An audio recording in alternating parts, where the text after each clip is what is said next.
Nesse vídeo, você, profissional de saúde, vai aprender tudo o que precisa saber sobre diabetes mellitus, classificação, diagnóstico, cuidados de enfermagem, exames de rotina para o manejo do seu paciente na rede básica de saúde. Já gostou? Então vem comigo!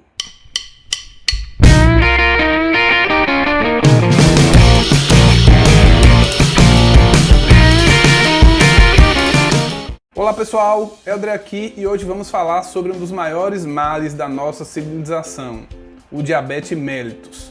Se você já gostou desse tema, não esqueça de deixar seu joinha no vídeo e se inscrever nesse canal.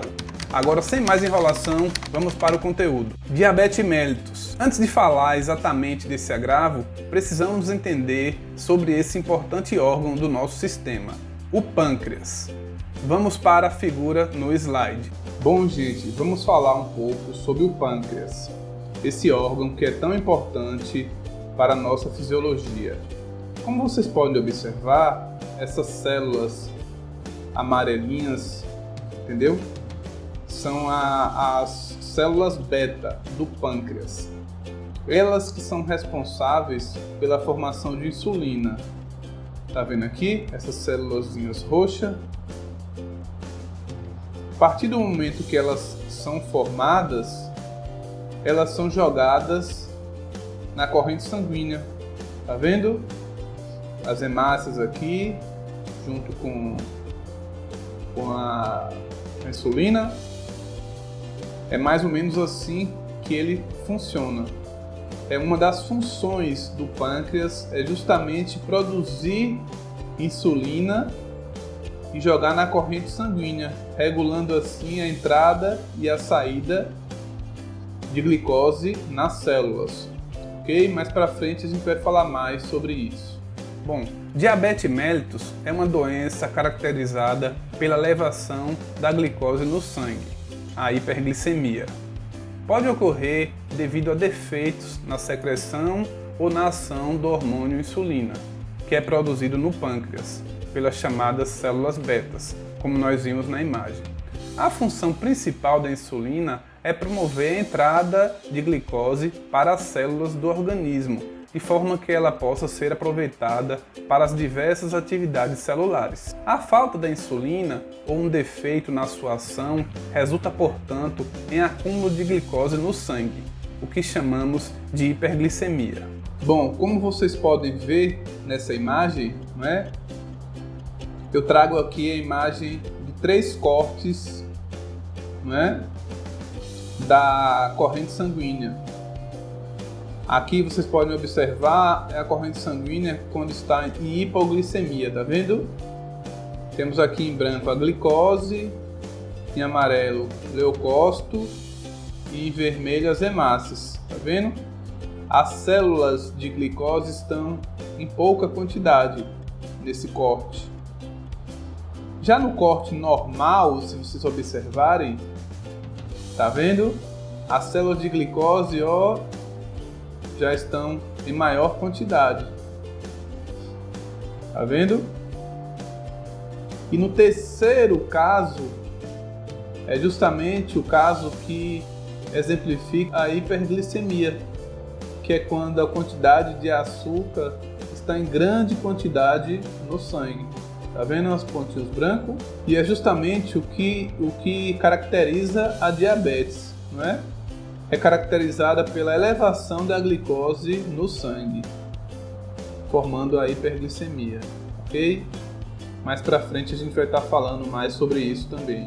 Classificações do diabetes. Diversas causas podem levar ao diabetes, porém a grande maioria dos casos está dividido em 2 tipos.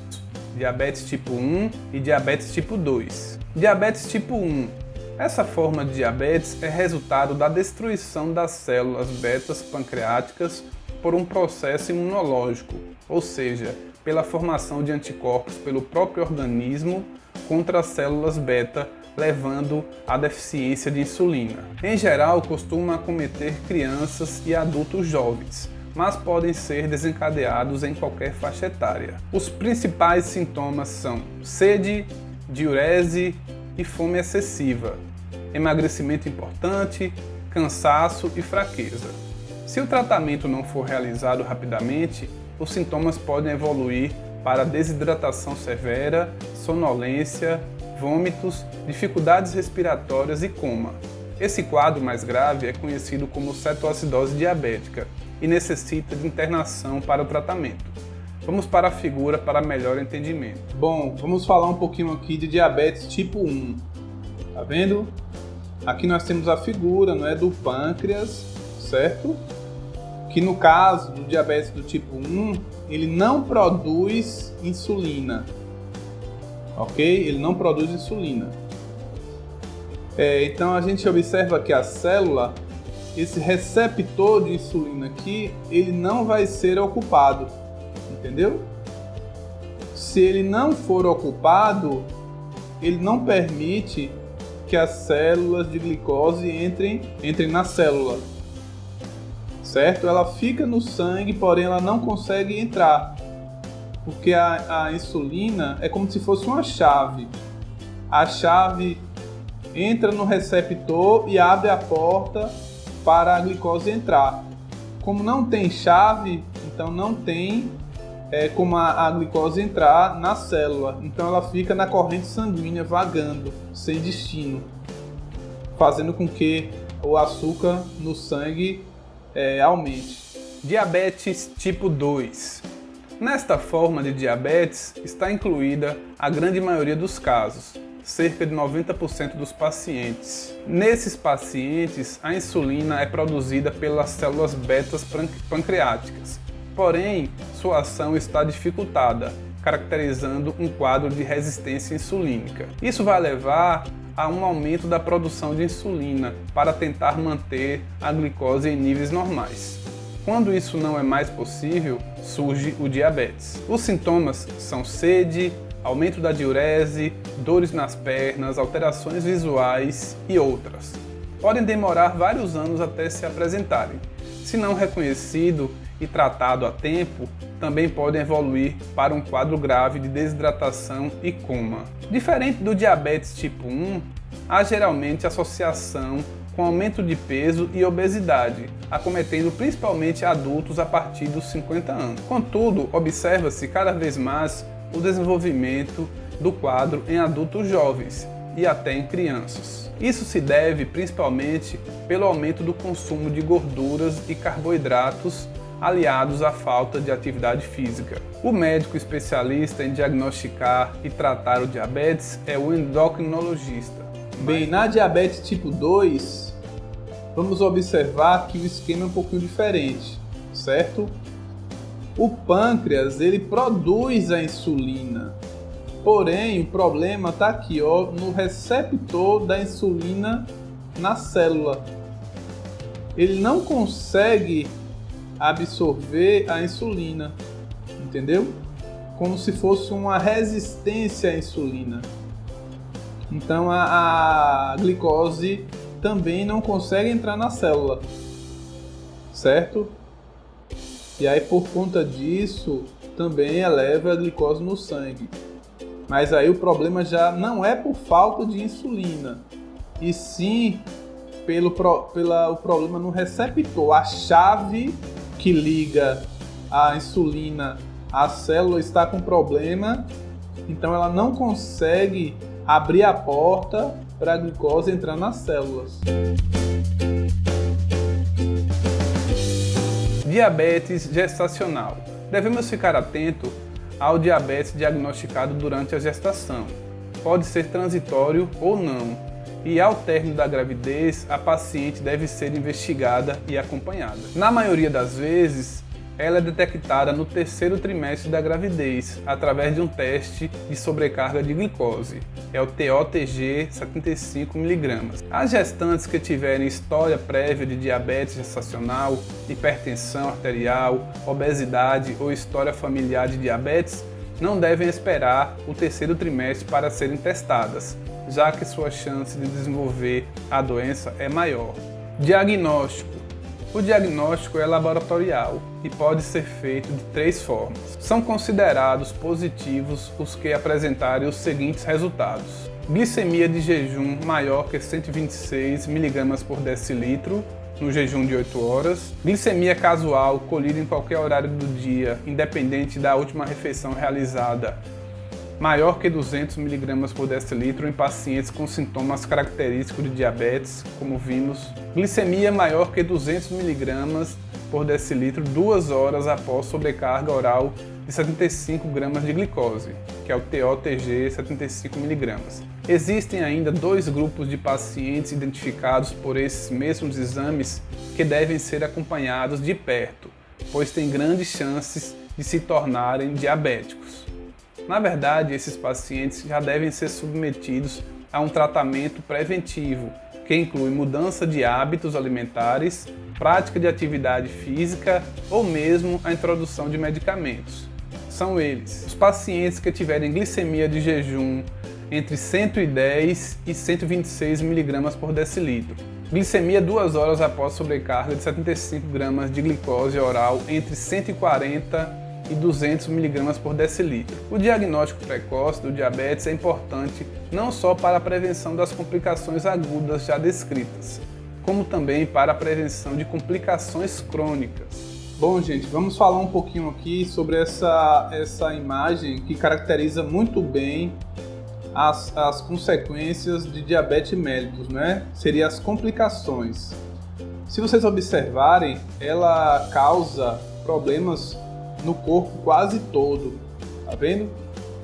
Todas essas imagens aqui exemplificam onde a diabetes ela atinge. Ela pode afetar desde o cérebro até o pé do indivíduo. No cérebro, ela é responsável pelos AVCs, não é? Ela aumenta o risco de câncer de 20 a 150% do indivíduo contrair câncer. Ela causa nefropatia diabética, não é? Levando o indivíduo a realizar hemodiálise. Degeneração dos vasos sanguíneos também, ela acaba danificando os vasos, não é? Fazendo com que o indivíduo tenha problema de circulação, né? E com isso, lesão no pé, o pé diabético, principal causa de amputação em adultos jovens e idosos. Aqui nós temos neuropatia diabética, que é a degeneração progressiva dos membros, causando dormência, entre outras coisas nos nossos membros. Doenças cardiovasculares, 30% dos internamentos por AVC são em pessoas com diabetes. E outra, retinopatia diabética, como vocês podem ver. O açúcar em grande quantidade no sangue, ela acaba destruindo a retina do indivíduo, causando a cegueira, não é? E pode contribuir também com o glaucoma, na formação do glaucoma.